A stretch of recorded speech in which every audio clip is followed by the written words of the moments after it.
Ya comienza. De esto queremos hablar. La RZ presenta. De esto queremos hablar. Un tiempo y un espacio para escucharnos y reflexionar junto a vos sobre prevención de violencias invisibles en el mundo de hoy. Idea y conducción, licenciada Alejandra Libenson, psicóloga, psicopedagoga y escritora. De esto queremos hablar.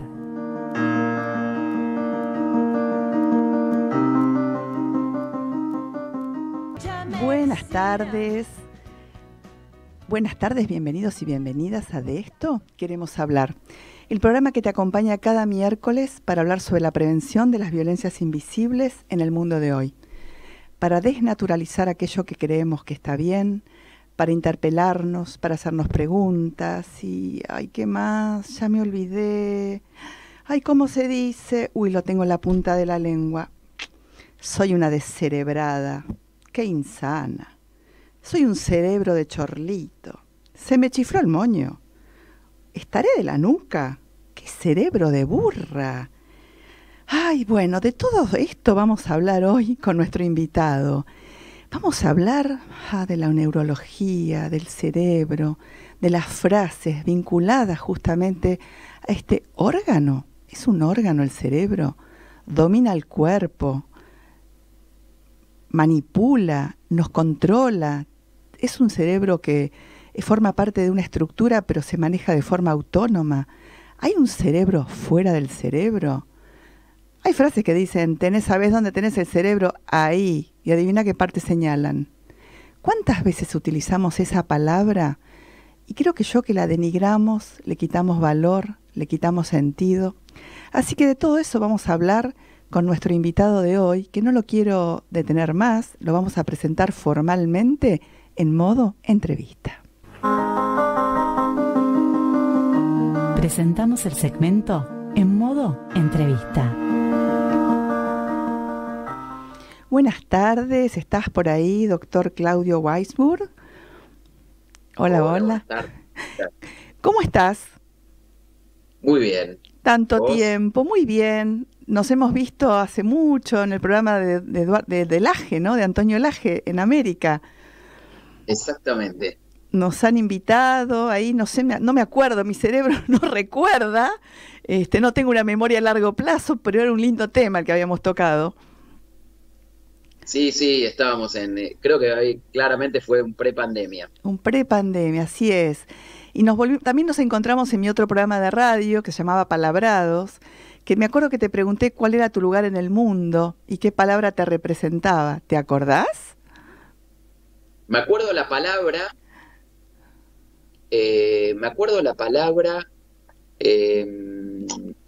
neuroresiliencia. Neuroresiliencia, me acuerdo, sí. ¿Y el lugar en el mundo? ¿Cuál habrá sido en ese momento? Bueno, no importa, vamos a dejarlo. El lugar en el mundo habrá sido Vancouver. Vancouver. ¿En Canadá? En Canadá. ¿Vos naciste en Canadá? Yo nací en Toronto. En Toronto pero naciste.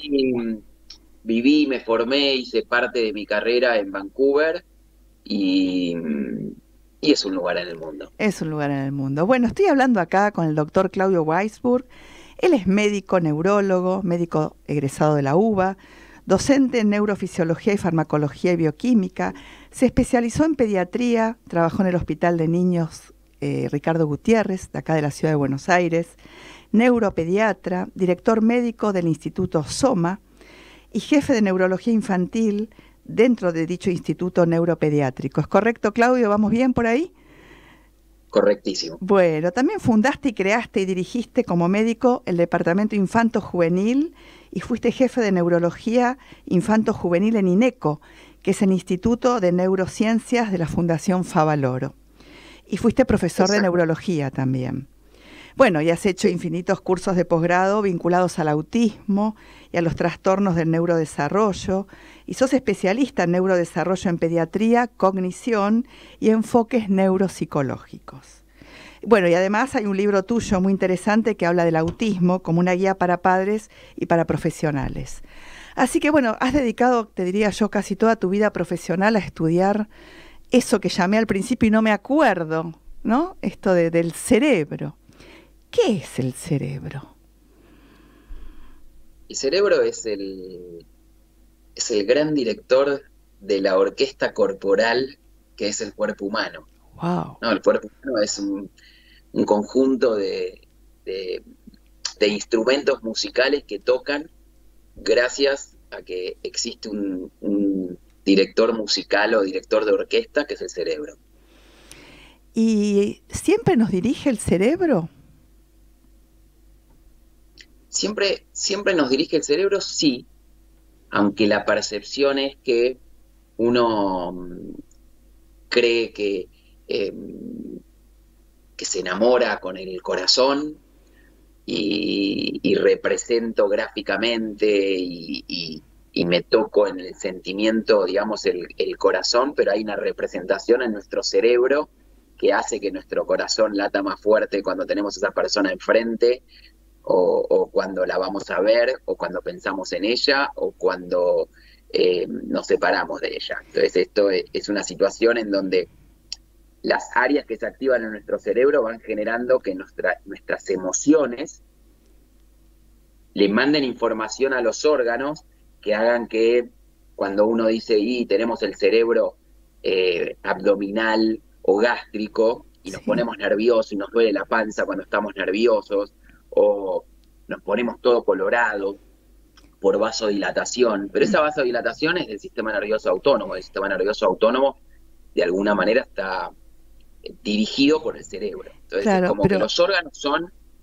representaciones de lo que el cerebro manda, aunque uno crea que como que la emoción o el sentimiento sale del corazón, ¿no? Cuando hablamos en la emocionalidad, es una parte de nuestro cerebro que concientiza esa situación. Y después, paradójicamente, a lo que la gente cree que nosotros somos los seres humanos personas absolutamente racionales, que tomamos decisiones totalmente pensadas, y la mayoría de nuestras decisiones diarias son decisiones emocionales, no racionales.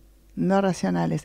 ¿Pero qué hace que en una persona diferente de la otra impacte el mismo hecho de manera con menos intensidad o más intensidad? Cuando hablamos, ese es cero empático, ni se engancha, no se pone en el lugar del otro, o esta persona sí es empática, tiene inteligencia emocional. ¿Qué nos hace diferente siendo que este cerebro es el director, ¿no? Dirige cada cuerpo, cada orquesta de manera diferente. O sea que no es solo el cerebro a la hora de tomar decisiones o de omitir tomar decisiones. No, porque está muy bien la pregunta, Alejandra, porque es muy distinto cómo la gente recibe y se toma las cosas que le pasan. Ajá. Entonces, cada persona es tan singular y tiene una personalidad distinta a otra. Dos mellizos son distintos, y no externamente, no en su fenotipo. Claro. Tal vez su fenotipo de afuera son idénticos o muy parecidos, genotípicamente, que es la genética, es muy parecida o idéntica porque provienen de la misma célula que después se dividió, y sin embargo van a tener una personalidad distinta.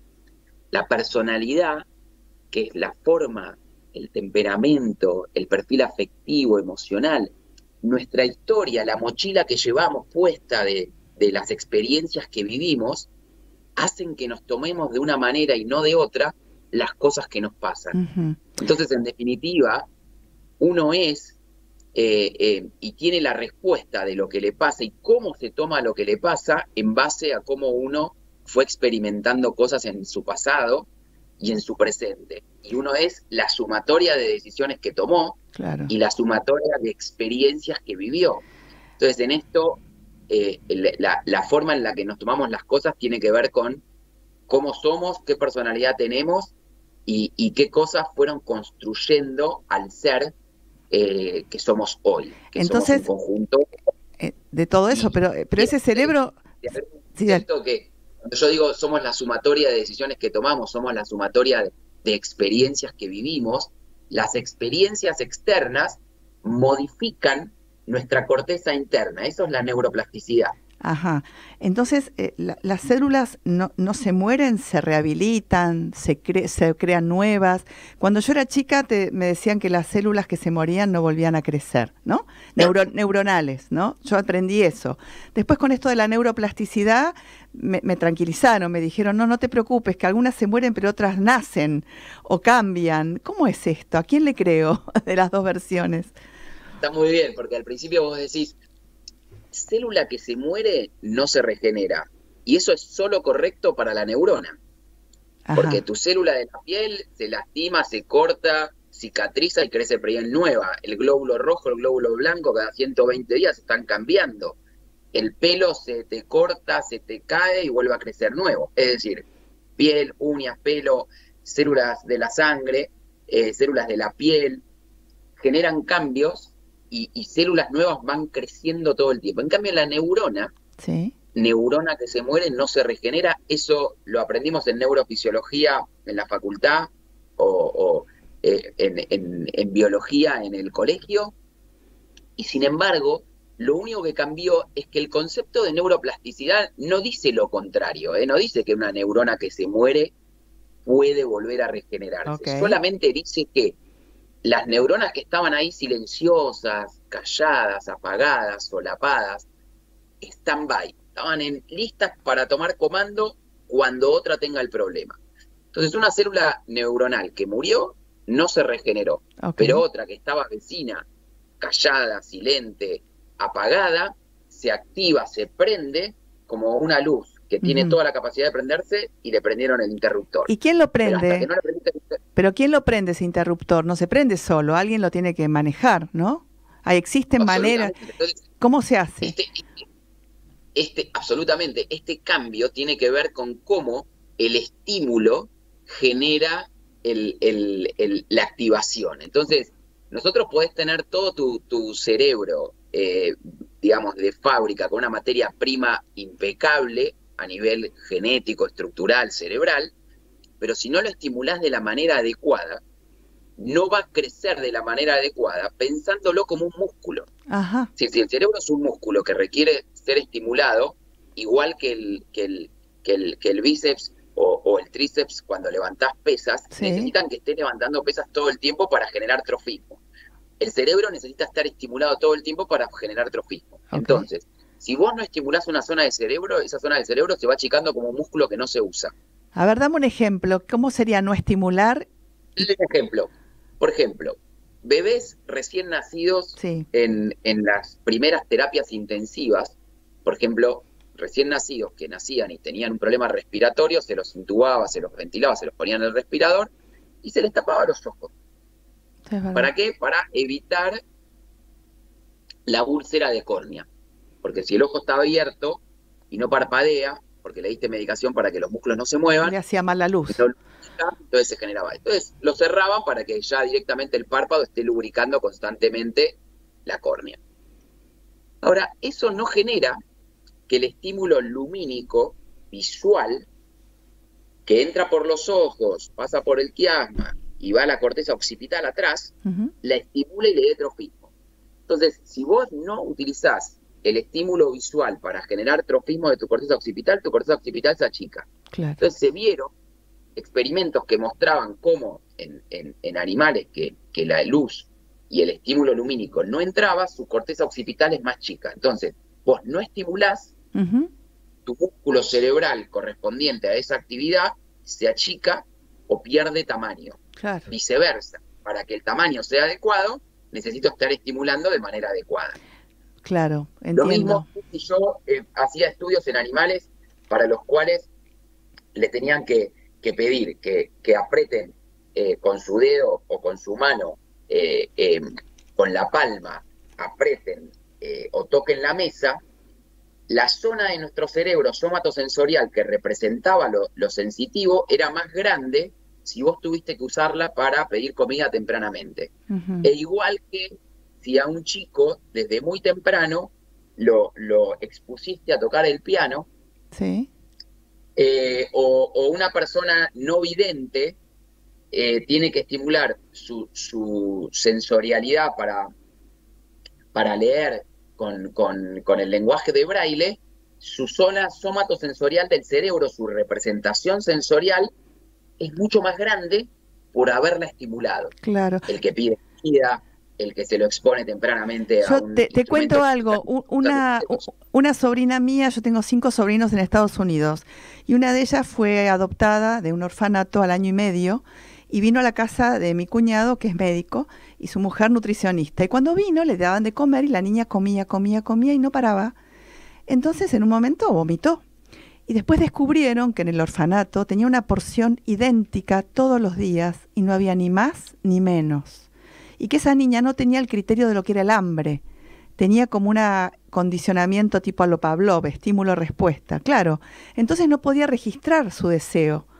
Entonces, hasta que ellos descubrieron que tenían que construir algo en relación con el deseo para que ella se alimentara y no que consumiera el alimento hasta ahí, ¿no? Porque no podía decir no sabía decir no quiero más, porque siempre había un poquito y era lo mismo siempre. Como que ese hábito anuló algo de su cerebro, supongo, de su capacidad de discriminación entre lo que es más y lo que es menos. Es terrible. Total. Y, digamos, es tan importante en ese sentido, digamos, la dicotomía entre el más y el menos, como una madre o un padre que no deja que exista la demanda. Claro. ¿No? Es decir, si yo digo, no, yo no lo dejo llorar y le doy de comer antes que me pida. Claro. Y no le estás permitiendo que te pida, y a veces llorar porque tengo hambre es una demanda que se satisface. Exacto. Entonces empieza desde bebito, tu cerebro aprende a lidiar con situaciones, más o menos límites, según cómo se te expone. Si vos crees que ayudás a alguien porque no lo dejás llorar, en realidad no lo estás ayudando a lidiar con lo que paulatinamente va a ir en ascenso, que él va a tener que ir lidiando con. Vos traes un tema interesantísimo. Traes el tema de la tolerancia a la frustración, la capacidad de espera, la posibilidad de desear. Este programa habla de las violencias invisibles, y acá hay una violencia invisible. Una madre que da antes que un niño demande o da en exceso, altera la capacidad de desear de ese niño, ¿no? Y vos lo ves desde el punto de vista médico en relación con la construcción del vínculo alimentario, y desde el punto de vista psicológico cuando vienen las consultas de crianza, porque son niños que no tienen límites o adolescentes con consumos problemáticos, adictos, uno refiere un poco a estas primeras historias de alimentación en relación a la demanda de satisfacción, ¿no? Al tiempo entre el deseo del bebé y la respuesta del referente afectivo, que puede ser la madre o quien cumpla la función, ¿no? Creo que de esto estamos hablando, cada uno desde nuestro lugar, ¿no? Absolutamente. Y en esto, como que los excesos de no permitir ese tiempo, ese umbral de deseo, de pedido, y que son pequeñas maneras de aprender a lidiar con la frustración. En cambio, si vos no te expusiste a nada de demanda para lograr obtener algo, después te va a ser muy difícil lidiar con diferentes y mayores grados de frustración. Claro, bancarte el no. Ahora, bancarte el no.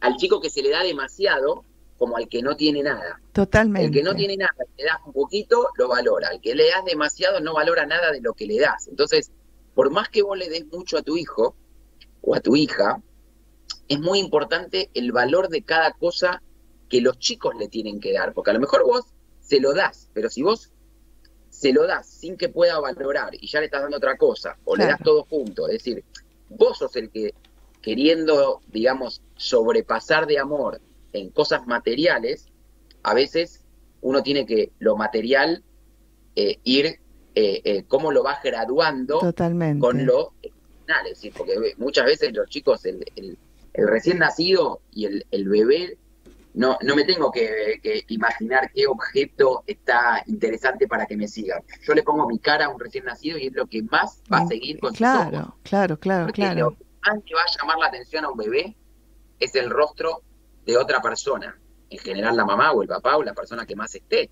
Claro, Claudio. Ahora, sí, eso tiene que ver con la parte social del ser humano, sí, perdón. No, estoy siguiéndote por este lado y digo, qué interesante, estoy hablando con un médico, no estoy hablando con un psicoanalista, y sin embargo estamos utilizando un lenguaje en común. Él desde el punto de vista neurológico, en relación al estímulo, la respuesta, la demanda, la retracción de la demanda, el dar de más, dar de menos, todo esto impacta en el cerebro de un niño y esto construye su personalidad y su estructura. ¿Cuántos adultos andamos por la vida sin aceptar el no, sin tolerar la frustración, enojándonos por todo y creyendo que somos un ego donde todo el mundo tiene que girar alrededor nuestro? Y que esto tiene que ver con estos primeros aprendizajes que el doctor Claudio Weisburd nos está contando. Yo tengo varios mitos que me han traído la gente para charlar con vos respecto del cerebro, de lo neurológico, del lóbulo, lo de que tenés roto el lóbulo frontal, que no tenés filtro. Me gustaría tirártelo ahora como idea y escuchamos un pedacito de un tema que vos elegiste del Cuarteto de Nos para hacer un break. Dale. Y yo voy preparando esos mitos. Prepárate porque hay varios heavy, ¿eh? Escuchamos Ya no sé qué hacer conmigo. Dale, escuchamos. Ya son verdades. Violencia familiar, violencia doméstica, violencia física, violencia de género, violencia simbólica, violencia laboral, violencia psicológica, violencia escolar. Si querés escuchar De Esto Queremos Hablar, recordá que podés bajarte la app de la RZ en tu celular o seguirnos por Facebook Live de la RZ o por la web de la radio www.larz.com.ar. Seguinos por Instagram, @De Esto Queremos Hablar. Presentamos el segmento En Modo Aprendizaje. Acá estamos nuevamente en De Esto Queremos Hablar, en una parte del programa que a mí me encanta, que se llama En Modo Aprendizaje. Y hoy más que nunca tengo conmigo a un médico neurólogo, neuropediatra, el doctor Claudio Weisburd, médico docente en neurofisiología y farmacología, es profesor de neurología, trabaja mucho con el espectro autista y muchas veces se habla de que esa persona es autista y se la engloba como un mito que todos los niños son iguales o diferentes poniendo como una vara, ¿no? Hacia dónde comparar. Yo tengo una colega que dice que los diagnósticos en la infancia se escriben con lápiz. ¿Qué pensará el doctor Claudio Weisburd de esto, de esta afirmación de Gisela Untoiglich? Hola, Claudio, nuevamente. Hola, nuevamente. Coincido plenamente y la razón por la cual uno escribe en lápiz es porque el desarrollo del cerebro es absolutamente dinámico, lo es toda la vida y tiene la capacidad neuroplástica de poder cambiar hasta el último día de nuestra vida. Por eso es importante estimularlo desde que nacemos hasta que morimos. El cerebro necesita eso. Uh-huh. Y digamos, el hecho de escribir en lápiz un diagnóstico significa de que lo que hoy tenés, mañana puede ser que no lo tengas. Qué bueno. Y lo que hoy no lo podés tener. Es decir, como vos vas cambiando, el desarrollo es dinámico de por sí, la estructura de nuestro cerebro cambia a medida que se la va estimulando, se va modificando dependiendo cómo lo estimulamos, cómo no va a cambiar, y lo que hoy escribimos mañana no está más, y lo que hoy le ponemos un sello mañana deja de tener tinta ese sello. ¿Y por qué absolutamente de acuerdo. Claro, pero ¿por qué se los etiqueta tanto?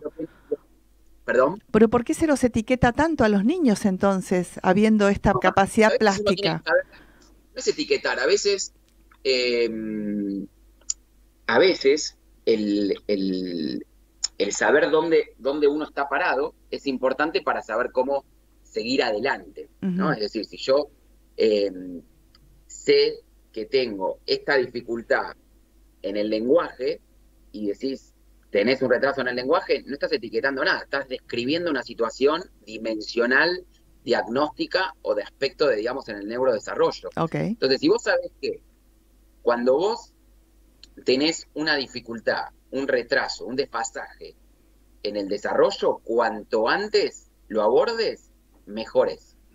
Cuanto más temprano son los diagnósticos en cuanto a saber cuál es tu estado de situación, y más temprano es el abordaje, mejor es el pronóstico futuro. Claro. Estés hablando de un trastorno del desarrollo un trastorno, digamos, una condición del espectro autista. O cuanto antes es mejor. Entonces, a veces, digamos, generar un posponer para más adelante lo que vos podés intervenir hoy no está bueno en desarrollo. Entiendo. Independiente de la parte semántica o filosófica, si querés, de si etiquetás, no etiquetás, si diagnosticás, no es etiquetar, es decir, no está bueno estar trabajando, estimulando, rehabilitando algo que no sabes qué es. Claro. Bueno, estamos trabajando esto. No, esto es un trastorno del lenguaje, esto es un espectro autista, esto es un trastorno del lenguaje semántico pragmático, esto es dislexia. Claro. ¿Entendés? Es como en el desarrollo, no etiquetar a veces puede retrasar. Bueno, yo tengo una amiga, sí. Perdón que se corta. Yo digo, es vago. Es vago, no, hay que ver qué pasa. Claro. Tiene un problema de aprendizaje específico, tiene un problema con la letra, con los números, tiene una discalculia, una dislexia, una disgrafía, tiene un trastorno motor no verbal, tiene un déficit de atención. Es decir, ¿qué tiene para ver cómo lo ayudo? No, claro. Es vago y no hago nada. Bueno, yo te tomo las dos partes. Por un lado, el hecho de entender que se escriben con lápiz, o sea que puede cambiar, y por otro lado, la necesidad de agarrarse de ciertas anclas desde donde empezar a investigar, ¿no? No podemos divagar en el tiempo porque perdemos tiempo. Es cierto, hay que hacer un diagnóstico interdisciplinario, multidisciplinario, y no quedarnos con una sola mirada, como vos bien decís. Como al principio hablábamos en relación con que el cerebro es el director de la orquesta, entendíamos que estamos atravesados por la historia, por la cultura, por los acontecimientos que nos pasan alrededor, porque somos sujetos de una familia, formamos parte de una estructura familiar, y todo eso no es ajeno a cómo nuestro cerebro recibe toda esa información. A raíz de esto la pregunta sería, por ejemplo, cuando alguien dice que hay una persona impulsiva, ¿sí? Una persona es muy impulsiva. ¿Esto se aparece primero en lo biológico y después en lo psíquico o viceversa? O sea, ¿el origen es biológico de la impulsividad, por ejemplo? Es neurobiológico. Entonces, vos tenés una predisposición que las madres que han tenido más de un hijo, o por lo menos más de un embarazo, porque podés tener mellizos, inclusive de los mellizos, notan que el temperamento de los chicos ya es distinto de la panza. Uno patea más, otro patea menos, se mueve menos, se mueva. El temperamento ya lo traes desde que una célula de un espermatozoide se une en el óvulo y forman la primera blastómera, que son esas células de 2, 4, 8, 16. Sí. Entonces, ahí ya se va generando una combinación única que genera un temperamento único. Entonces, y ese temperamento, la capacidad de poder tener un control inhibitorio y de pensar 2 minutos lo que vas a decir, o pensar 2 minutos si vas a pegar, ¿no? Porque la impulsividad puede ser impulsividad verbal o corporal, claro, física, ¿no? Así como la violencia hay violencia verbal. Totalmente. Hay violencia visible y hay violencia física. La persona impulsiva es aquella que no puede controlar y que tiene un problema, es que, digamos, tiene un problema en el control de poder bajar la barrera. Eso. Que es una barrera con la cual no nacemos. Entonces, la combinación de tu temperamento con tu genética, tu aspecto neurobiológico y la construcción que tu entorno te da, porque también no es que vos solo encontrás que esa barrera que no existe cuando nacemos se vaya formando. Entonces, el entorno, la crianza, la capacidad que tenemos de las personas, los maestros, los docentes, todos son capaces de ayudarnos a que esa barrera se vaya formando. Porque vos fijate, Claudio, que aparece mucho en los noticieros, ¿no? El abuso sexual infantil, por ejemplo. Y dicen, son psicópatas, son personas que no discriminan la fantasía de la realidad, pero son imputables, su cerebro es distinto, no podemos pensarlos desde la mirada neurótica porque son personas con cero empatía, con cero moral. Le falla el lóbulo frontal, aparece en el medio. Cuando aparece el lóbulo frontal parece que desautoriza todo lo demás, como que el lóbulo es la culpa de que esa persona no tenga control de los impulsos y que se viole una nena de 4 años. Y no es así. Bueno, viste que en un momento que estábamos charlando yo te decía, el ser humano es un ser social. Sí, Y justamente el cerebro nuestro, el ser humano, en relación al cerebro de, de un anfibio, de un delfín, de un perro, de un mono, no cambia tanto en la parte automática que te hace subir o bajar la frecuencia cardíaca si tenés que salir corriendo, en lo autonómico. ujú, Cambia justamente en la parte frontal. Entonces, el lóbulo frontal y sobre todo las áreas prefrontales nos dan la conciencia, nos dan la moral, nos dan la conducta, ¿me podés nos dan la explicar humanidad, eso? Eso es lo que no entiendo. nos ¿Cómo dan, te lo da? por ¿Qué eso, te da?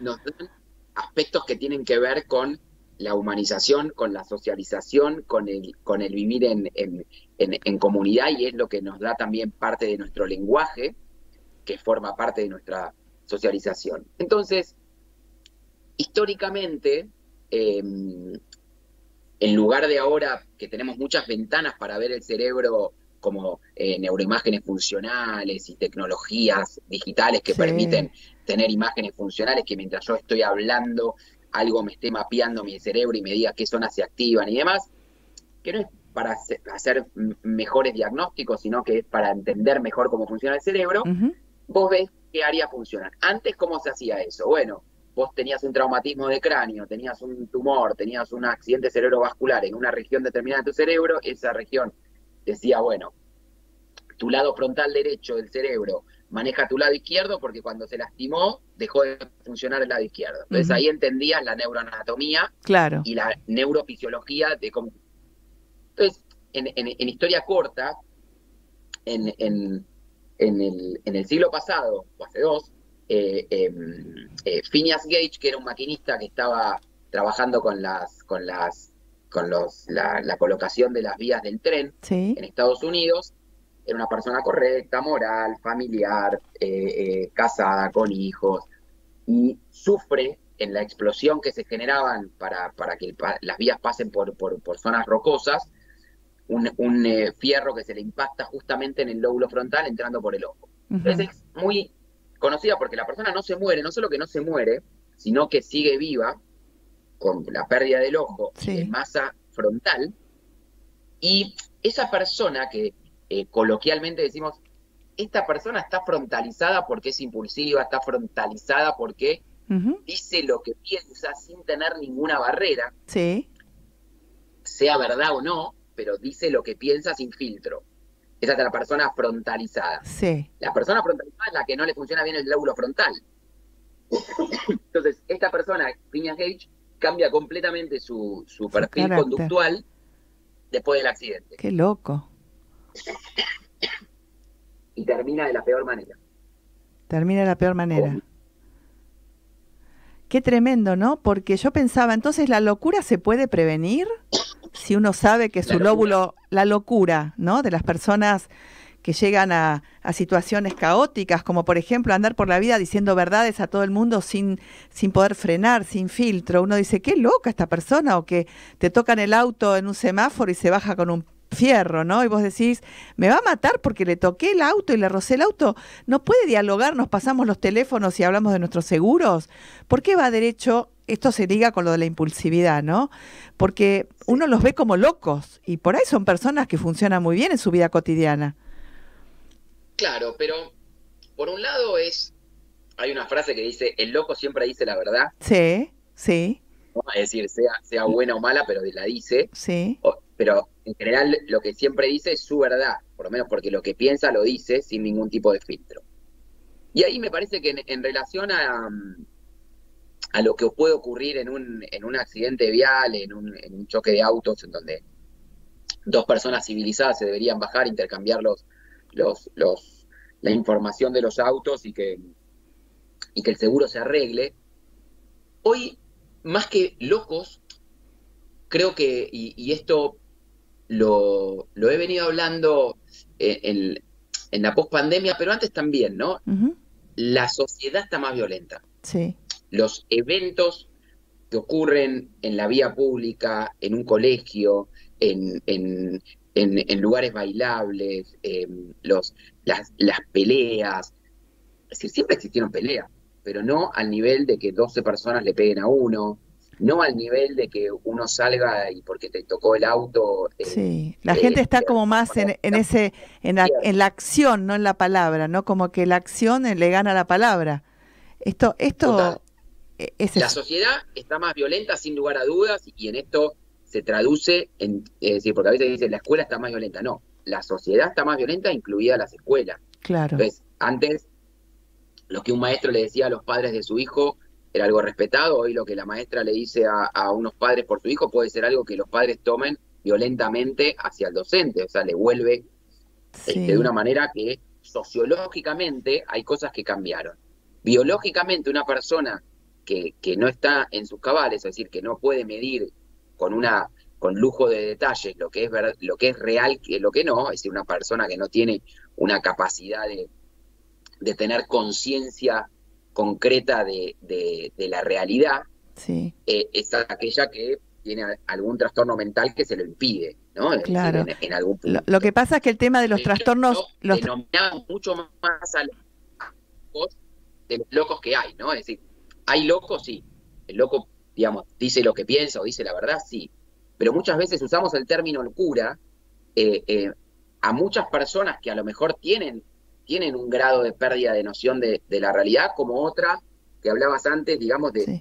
de perversiones, que son desviaciones absolutas de una persona que esté en sus cabales. Pero Es decir, Claudio, eso una persona. se ve en un mapeo mental, o sea, se ve en un mapeo neurológico a las personas que son perversas, ¿se ve neurológicamente una persona con doble moral o no se ve?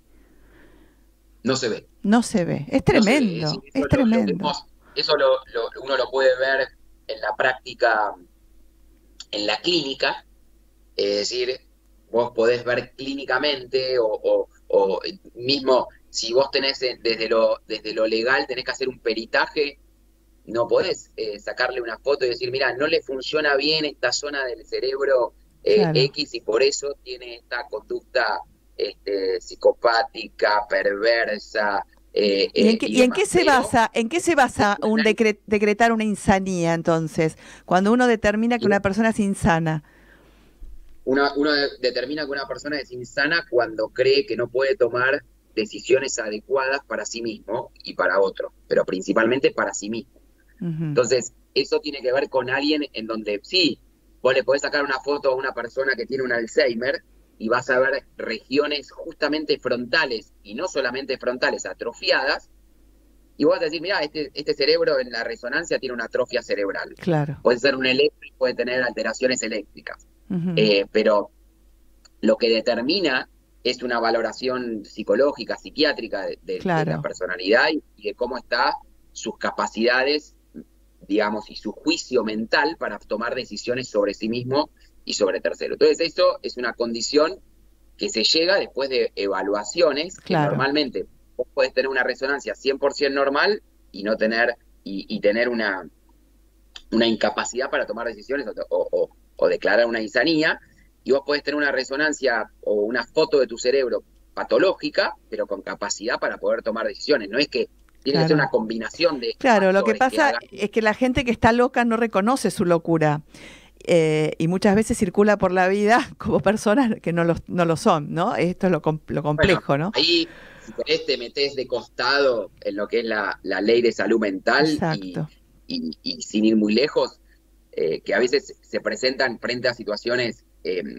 mediáticas o cuadros de excitación psicomotriz por el uso de sustancias y exacto. demás de personas, y como personas que no están en sus cabales, que a lo mejor tienen una sobredosis de algo y no es que necesariamente están en una condición uniformemente, pero están en un momento así, Ujú.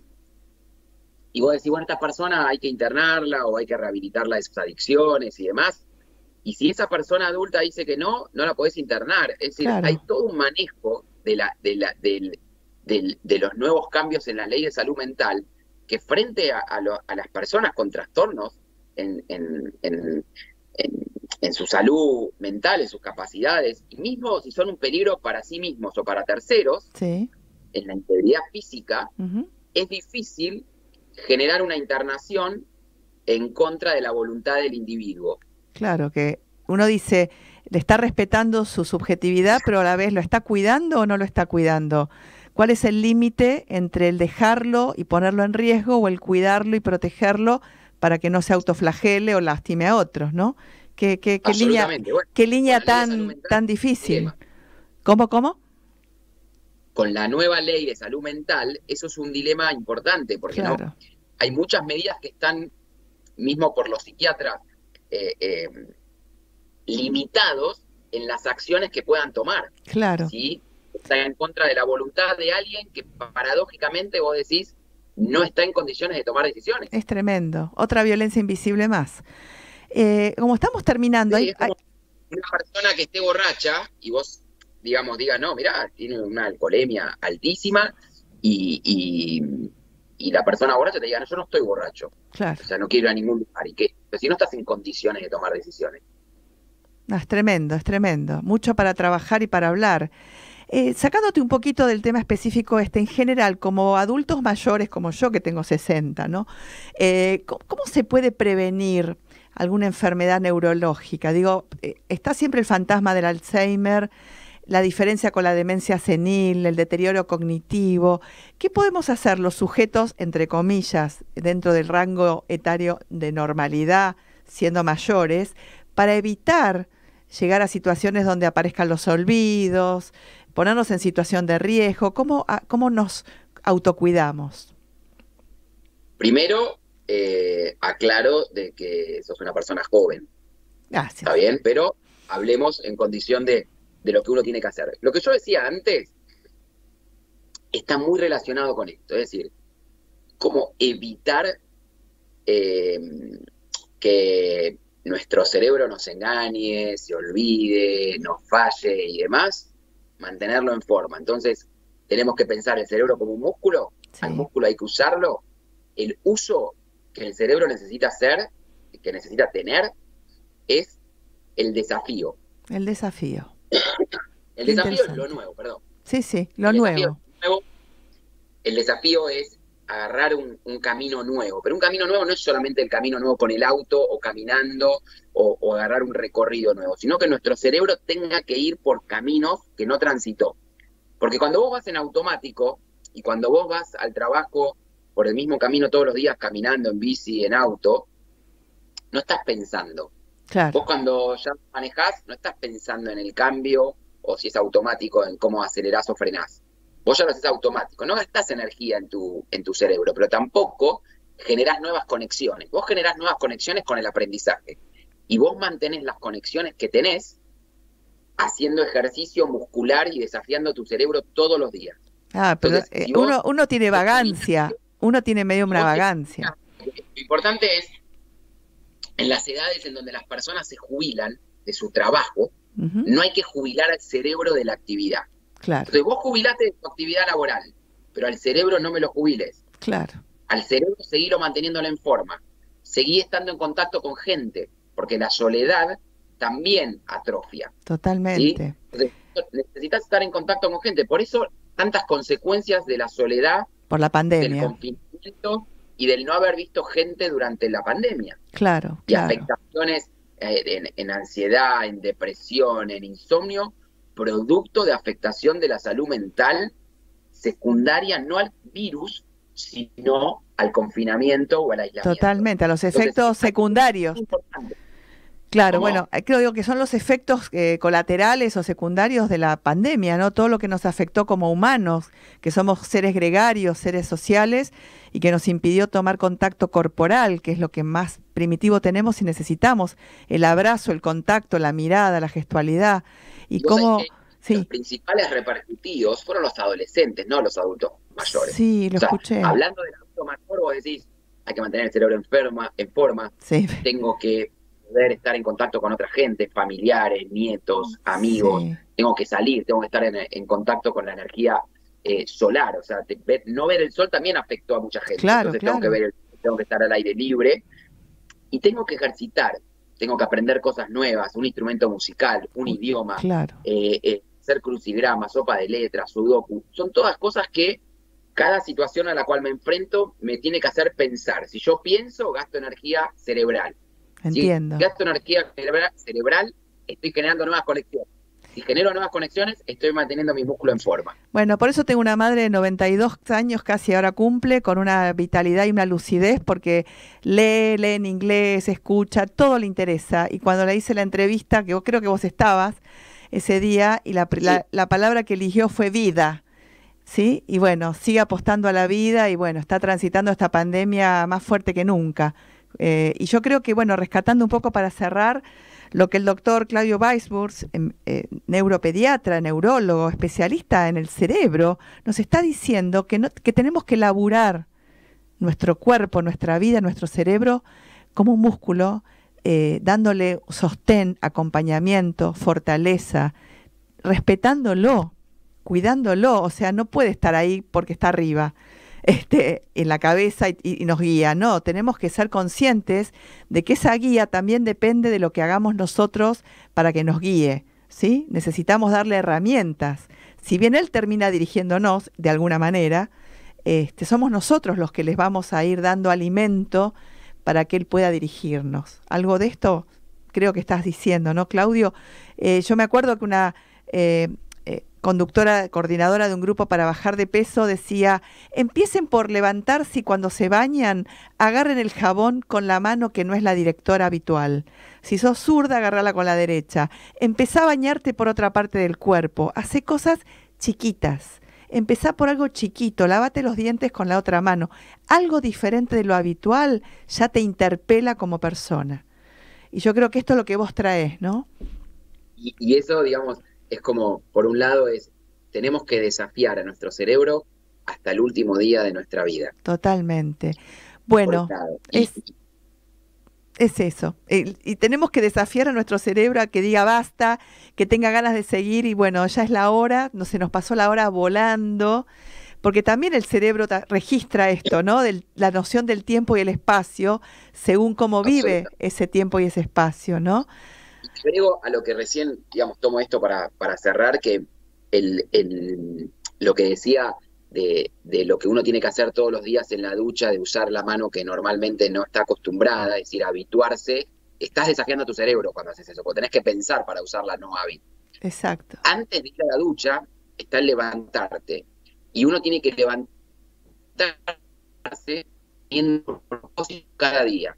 Si yo no tengo un propósito, no tengo un objetivo ese día, es el concepto final con el que a lo mejor quiero transmitir, de decir, no importa las cosas que te pasan, sino vos cómo te las tomás. Entonces, claro, ahí es actitud. Actitud hace a cómo uno se toma la vida. Entonces, desafiarlo hasta el último momento hasta el último minuto de nuestras vidas, al cerebro, y siempre tener una actitud distinta en cómo nos tomamos las cosas que en la vida nos pasan.